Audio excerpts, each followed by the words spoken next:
ప్రియమైన వెలిగింపు శ్రోతలకు యేసు ప్రభు నామములో శుభాలు తెలియజేసుకుంటూ ప్రార్థన చేసుకుని నేటి కార్యక్రమంలోకి మనం వెళదాం. మమ్మల్ని మిక్కిలిగా ప్రేమించిన మా ప్రియ పరలోకపు తండ్రి, మీ ఘనమైన శ్రేష్టమైన అత్యున్నతమైన నామానికి వేలాది స్తుతులు స్తోత్రాలు చెల్లిస్తూ ఉన్నాను ప్రభు.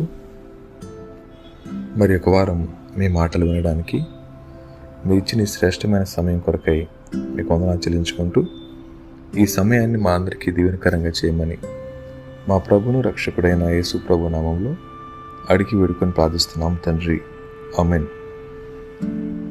ప్రియమైన వెలిగింపు శ్రోతలు అందరూ బాగున్నారా? ఈ మధ్యకాలంలో సంతరించుకున్న మార్పులు చాలా భయానకంగా మారుతూ ఉన్నాయి. మనిషి స్వార్థపరుడుగాను, మనిషి తనను తాను సంతోషపరచుకునే ప్రక్రియలో ఎదుటి వారిని అసహించుకోవడం, వేరొక వ్యక్తితో ఏమాత్రం సంబంధం లేనట్లుగాను, అవసరం లేనట్లుగాను జీవిస్తూ ఉన్నారు. చదువుకునే పరిస్థితుల్లో ఎవరికి వాళ్ళు నేను, నాకు, నాకే అనుకుంటూ స్వయానికి బందీలుగా జీవిస్తున్న దినాల్లో మనం జీవిస్తూ ఉన్నాం. ఇలాంటి పరిస్థితుల్లో మనకి 3 రకాల వ్యక్తులు తారసపడుతుంటారు. ఈ 3 రకాల వ్యక్తుల్లో 2 రకాలు ప్రమాదకరమైనవి, ఒకటి ఆమోదయోగ్యమైనటువంటి విషయం. ఈరోజు మనం ఈ 3 విషయాలు వినబోతూ ఉంటుండగా, దేవుడు మనల్ని ఈ భూమి మీద సృజించింది దేనికోసం అర్థమైతే, దేవుడు మనల్ని మనిషిగా పుట్టించింది ఎందుకు అర్థమైతే, స్వయానికి స్వార్థానికి బానిసలమై సమాజంలో ఒంటరిగా బ్రతకలేం. మనిషి సంఘజీవి. మనిషి తోటి మనిషితో సంబంధం కలిగి ఉండాలి. కోటీశ్వరుడైనా ఇల్లు శుభ్రం చేయడానికి కూలివాడి మీద ఆధారపడతాడు. వాడి ధనం వాడిని పని చేసుకోవడానికి అవకాశం లేదు. కూలివాడు దుర్భర పరిస్థితుల్లో ఉన్న ఆ వ్యక్తి బతకాలంటే తన వంతు దగ్గరికి రావాల్సిందే. ఇలా సమాజంలో ప్రతి దశలో కూడా ఒకరి అవసరత ఒకరికి తప్పకుండా ఉంటుంది. అయితే నేటి దినాల్లో చాలా చోట్ల ఉద్యోగాలు రావడం, డబ్బులు సంపాదించుకోవడం, జ్ఞానం అధికమవడం తదితర కారణాల చేత మనిషి స్వతంత్రంగా బతకడానికి ఆశపడతా ఉన్నాడు. అందుకని విచ్ఛిన్నమవుతున్న వైవాహిక జీవితాలు, వ్యక్తుల అంతరంగాల్లో శూన్యత, మాదక ద్రవ్యాలకు బానిసలవడం, విచ్చలవిడి జీవితానికి అలవాటు పడటం, ఇవన్నీ మనం తరచుగా చూస్తున్నాం. కొన్ని చోట్ల మనం గమనిస్తే నా జీవితం నా ఇష్టం అనుకుంటూ ఏమాత్రం సమాజంతో సంబంధం లేకుండా జీవించేవారు మన చుట్టూనే కనపడతా ఉన్నారు.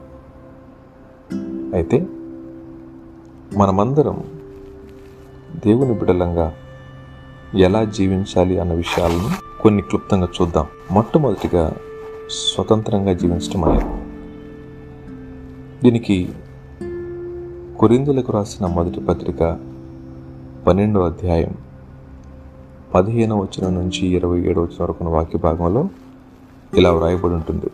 శరీరంలోని అవయవాలు నేను కన్ను కాదు కదా, నేను చెయ్యిని కదా అని చెయ్యి మౌనంగా ఉంటే కన్ను వల్ల ప్రయోజనం ఏముంది? నేను చెవిని కాదు కదా, నేను ముక్కుని అనుకుని ముక్కు మౌనంగా ఉంటే మన జీవితం ఏమైపోతుంది? నేను కాలు కాదు కదా, నేను చెయ్యిని అనుకుంటే కాలు పరిస్థితి ఏమవుతుంది? ఒకవేళ ఇలా అనుకుందాం, కన్ను వచ్చే ప్రమాదాన్ని చూసింది, అక్కడికి పరిగెత్తడానికి కాలు సహకరించాలి, కాళ్ళు సహకరించాలి, అలాగే ఆ ఆపద నుంచి తప్పించుకోవడానికి చేయికి సహకరించాలి. ఈ 3 కలిస్తేనే ఎదురుగా ఉన్న సర్పాన్ని చంపగలుగుతాం. చూసింది కన్ను, నాకెందుకు ఇలా కాలు అనుకుంటే, కాలు పరిగెత్తింది, నేను కాదు కదా, గాయపడేది కాలు కదా అనుకుని చేయి మౌనంగా ఉంటే మనిషి చనిపోతారు. మనకు తెలుసు ఆ సంగతి. అలాగే ఒక మనిషి ఒకరికి ఒకరు సహాయపడాలి అన్న సంభావన లేకపోతే ఆ వ్యక్తి ఎప్పటికీ మేలు పొందలేడు. నువ్వెంతటి ధనవంతుడివైనా అనారోగ్యం వస్తే నీకు సేవ చేయడానికి ఎవరో ఒకరు అవసరమే కదా. కోట్ల రూపాయల ఆస్తులు ఉన్నాయి, ఎవరి మీద ఆధారపడవు. అనారోగ్యం వస్తే లేచి తీసుకోవడానికి నీళ్లు కుదరని పరిస్థితుల్లో నీ డబ్బు నీకు తీసుకొచ్చి నీళ్ళు ఇవ్వదు కదా. ఆలోచిస్తున్నారు కదా. మనిషి ఎప్పుడైతే అలా నాకెందుకు అనుకుంటాడో వాడు గర్విష్ఠిగా మారే ప్రమాదం ఉంది, స్వార్థపరుడిగా మారే ప్రమాదం ఉంది, ఇతరులతో ఏమాత్రం సంబంధం పెట్టుకోలేని అసమర్థుడిగా మారిపోయే అవకాశం ఉంటుంది. అతను కలిసికట్టుగా పనిచేయడం అతని వల్ల కాదు. నాకు నేనుగా బతకాలనుకుంటూ ఆరోగ్యం సహకరించినంత వరకు బాగుంటుంది, అందరూ ఓకేనంత వరకు బాగుంటుంది.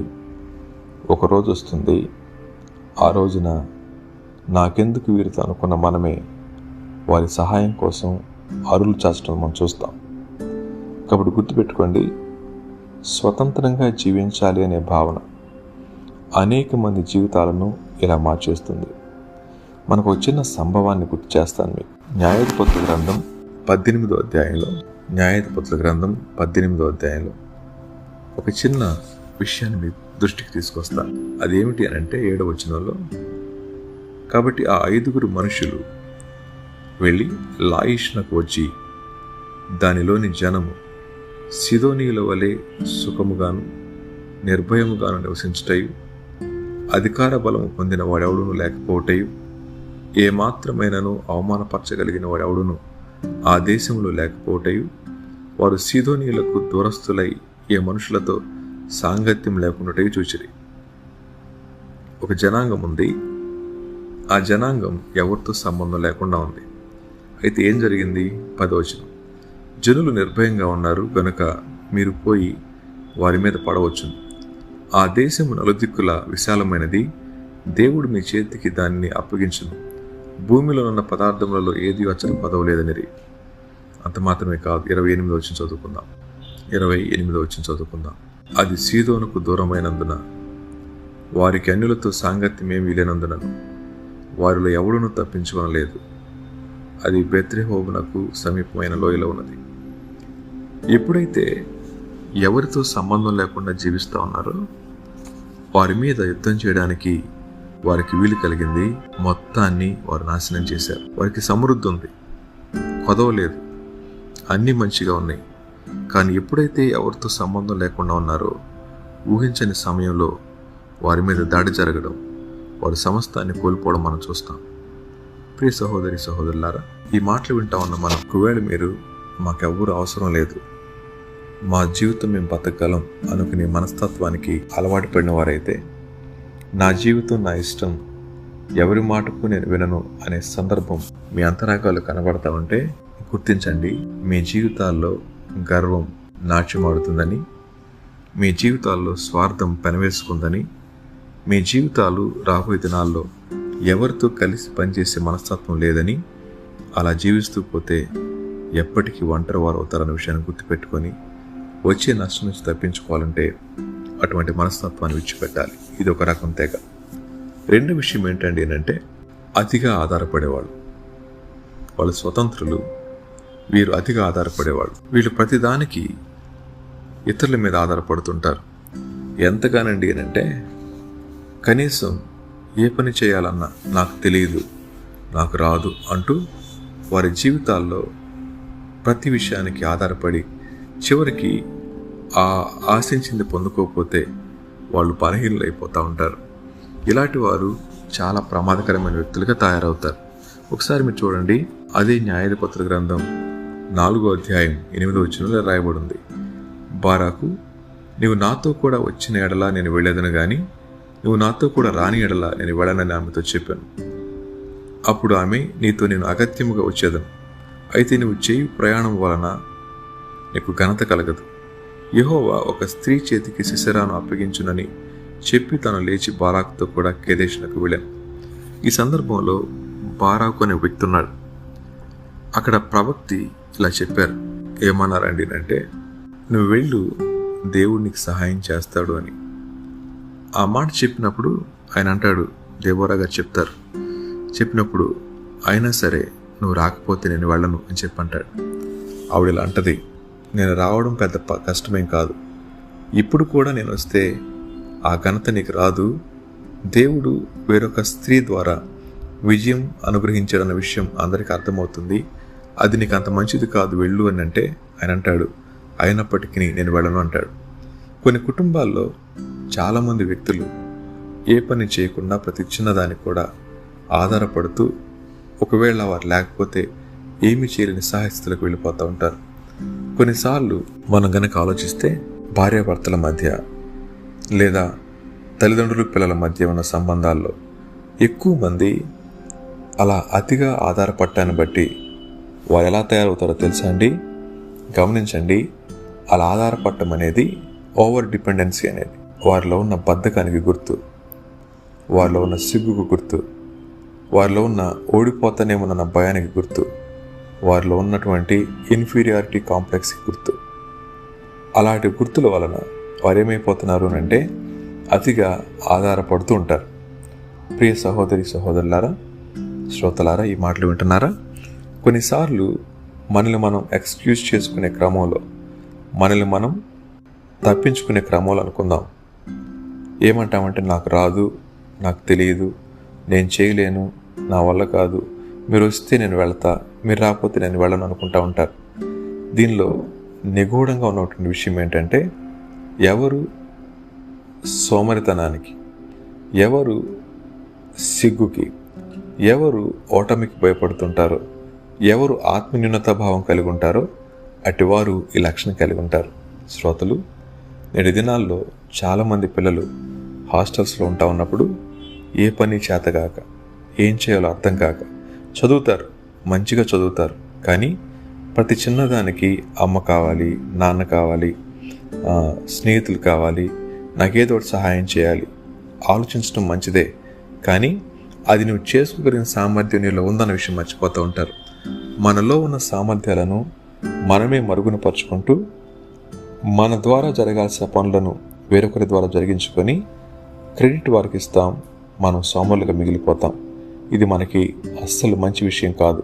ఇది చాలా ప్రమాదకరమైంది. సలహా తీసుకోవాలి, కానీ మనం పని చేసుకుంటూ వెళ్ళాలి. అన్ని పనులు మంచిగానే చేసుకుంటాం, కానీ కొన్ని విషయాల్లో ఇలా అతిగా ఆధారపడటాన్ని బట్టి మీ విలువ తగ్గిపోతుందని, మీరు ఆత్మన్యూనతా భావంతో బాధపడుతున్నారని, అలా బాధపడుతూ కనుక రోజున మీ జీవితాలు మీరు అనుభవించేది ఒంటరితనం అనే విషయం గుర్తుపెట్టుకోండి. ఎవరు అతిగా ఆధారపడుతూ ఉంటారో వారు భవిష్యత్తులో ఒంటరి వాళ్ళు అవుతారు. ఒంటరితనాన్ని భరించలేక వారి జీవితాన్ని ఎలా నడిపించుకుంటారో మన ఊహలకు అందదు. కాబట్టి ఆత్మన్యూనతా భావం కలిగిన అతిగా ఆధారపడే వ్యక్తులు అంతం వరకు నమ్మకంగా కొనసాగలేరు. జాగ్రత్త. ఇది రెండో మాట. మూడోది పరస్పర ఆధారితమైనటువంటి అనుభవాలు, ఇంటర్ డిపెండెన్స్. ఇది చాలా శ్రేష్టమైనది. దీన్ని మ్యూచువల్ డిపెండెన్స్ అని కూడా అంటారు. ఒకరి మీద ఒకరు ఆధారపడటం అనేది చాలా శ్రేష్టమైన విషయం. అందుకని మీరు చిన్న మాట చదివితే మీకు అర్థమవుతుంది. న్యాయాధిపతుల గ్రంథమే 1వ అధ్యాయంలో 3వ వచనంలో రాయబడి ఉంటుంది. అప్పుడు యోధా వంశస్థులు తమ సహోదరులైన షిమ్యోనీలతోనూ, మనము కనానీలతో యుద్ధం చేయుటకు మా వంతులోకి మాతో కూడా రండి, మేము మీతో కూడా మీ వంతులోకి వచ్చేద్దామని చెప్పగా షిమ్యోనీలు వారితో కూడా వైరి అన్నమాట. ఎప్పుడైతే వారు సహాయం కోరారో, మీరు మా దగ్గరికి రండి, మేము మీ దగ్గరికి వస్తాం, అవసరాన్ని బట్టి మనం ఇలా చేద్దామన్నప్పుడు వారు తప్పకుండా వచ్చారు, ఒకరినొకరు సహాయపడ్డారు, ఆ విజయాల్లో ఇద్దరు పాలుపంపులు పొందారు. ఇంటర్ డిపెండెన్సీ అనేది మనకి విలువ ఇస్తుంది. అంత మాత్రమే కాదు, మన జీవితాల్లోని అడ్డంకులను తీసివేయడానికి కారణమవుతుంది. ప్రియ శ్రోతలు, ఈ మాటలు వింటున్నప్పుడు కొన్ని విషయాలు ఆలోచించండి. మనం ఇండిపెండెంట్గా ఉండటానికి ఇష్టపడుతున్నామా, ఓవర్ డిపెండెన్సీని కలిగి ఉన్నామా, లేదా ఇంటర్ డిపెండెన్సీని అనుసరిస్తూ ఉన్నామా? ఒకవేళ ఇండిపెండెన్సీ అయితే నీలో స్వార్థం పోదు, నీ లోపల గర్వం పోదు, నీ లోపల ఇతరులతో కలిసి పనిచేసే మనసు రాదు. ఇలా లేకపోతే జాగ్రత్త, భవిష్యత్తులో నువ్వు ఎదుర్కోబోయే సమస్య తీవ్రంగా ఉంటుంది. ఒకవేళ ఓవర్ డిపెండెన్సీ అయితే అనుకున్నాం కదా. నువ్వు సోమరితనాన్ని వదిలిపెట్టలేవు, సిగ్గును వదిలిపెట్టలేవు, ఓటమి భయం నుంచి బయటికి రాలేవు, ఆత్మీయతతో బాధపడుతూ ఉంటావు. అలా బాధపడుతూ నీ జీవితంలో ఒకవేళ ఘోర విపత్తు సంభవించినప్పుడు ఏం చేయాలో అర్థం కాక జీవితాన్ని ఎటువైపు ముగిస్తారో కూడా తెలియని పరిస్థితి. చివరిగా ఇంటర్ డిపెండెన్సీ. ఎవరైతే పరస్పర అవసరతను గుర్తించి ఒకరి మీద ఒకరు ఆధారపడి జీవిస్తుంటారో వారికి విలువ ఉంటుంది, వారు సమాజంలో మంచిగా ఉంటారు, వారు అనేక మందితో మంచి సంబంధాలు కలిగి జీవితంలో విజయాలు సాధిస్తుంటారు. కాబట్టి దేవుడు మనల్ని సంఘజీవిగా పెట్టారు, అందరితో కలిసి ఉండేవారుగా పెట్టారు. అందుకని దేవుడు ఇచ్చిన ప్రధానమైన ఆజ్ఞల్లో మొదటిది నీ దేవుని ప్రేమించాలి, అలాగే నిన్ను వలె నీ పొరుగు వారిని ప్రేమించాలి అనే మాట. ఎక్కడ ఇంటర్ డిపెండెన్సీ ఉంటుందో అక్కడ ఇతరులను ప్రేమించే మనస్తత్వం ఉంటుంది.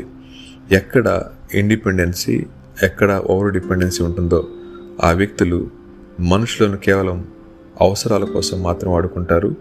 వారి సామర్థ్యాల మీద అతిగా విశ్వాసం ఉంచి చివరికి ఒంటరిగా మిగిలిపోతారు. ప్రియ శ్రోతలు, ఈ మాటలు విన్న మీరు ఏ దశలో ఉన్నారు?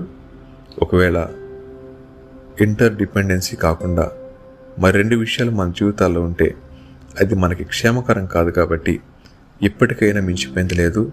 మనం శరీరంలోని అవయవాలు ఒకదానికొకటి ఏ విధంగా సహకరించుకుంటాయో మనం కూడా ఉన్న చోట్ల ఒకరికొకరు సహకరించుకుంటూ అంతవరకు నమ్మకంగా దేవుని ప్రేమిస్తూ తోటి వారిని ప్రేమిస్తూ నమ్మకంగా ముందు కొనసాగే కృప దేవుడు మనందరికీ దయచేయునుగాక. తిరిగి మరొక వారం మళ్ళా కలుసుకున్న పర్యంతం దేవుడు మనందరినీ దీవించునుగాక. ఆమేన్.